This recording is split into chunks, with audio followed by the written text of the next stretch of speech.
everybody, we're at Jacksonville University's Marine Science Research Institute to study the salinity of the St. Johns River. The river has three types of water in it with varying salinity levels. We have saltwater, freshwater, and brackish water. Saltwater comes in and out of our river through the tides from the Atlantic Ocean. Freshwater comes from precipitation in our spring-fed rivers and makes up a majority of the type of water we find in our river. And where these two meet and mix together here in Jacksonville is called brackish water. When scientists measure salinity, they use a unit of measurement called parts per thousand, ppt.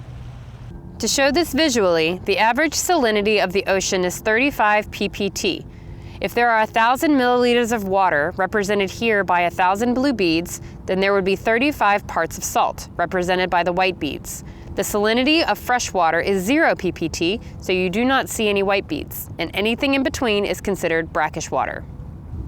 Let's go ahead and test the salinity of our St. Johns River. I collected a sample of river water earlier, and using a salinity refractometer, I'm just going to put a small sample of it on our blue platform. Close the lid and look through it. And what I am reading is our salinity level is 5 ppt, which is rather low for this area. Usually it's 20 ppt. But it is the dry season and it's cold, so there's not a lot of evaporation going on. Why does salinity matter? Salinity is a big factor in the species of plants and animals that inhabit an area. Some aquatic species are very tolerant of changing salinity levels, with some species inhabiting saltwater but spawning in freshwater, or vice versa. One aquatic species that is very intolerant to large salinity changes is tape grass, the favorite food of the manatee. This grass was once widely found in Doctor's Lake, but with increasing salinity levels over the years, this grass is becoming harder and harder to find, and manatees are not as common to see in the lake as they once were. As the salinity increases further upriver, freshwater species are likely to be more impacted than the more salt-tolerant species. Salinity levels at the lower basin of our river can change daily through the tides and the water cycle.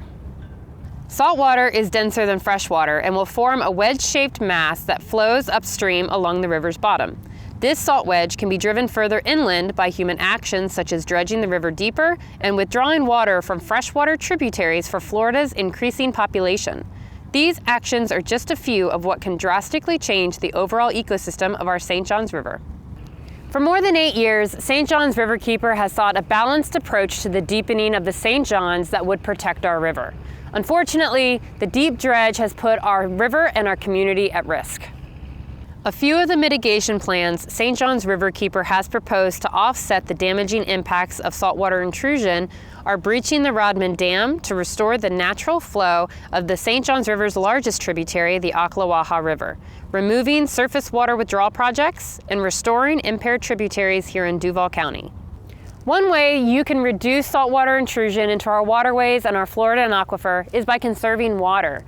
What are some things that you do in your daily life that use a lot of water? Watch our River Friendly Challenge video to see where you can conserve the most water.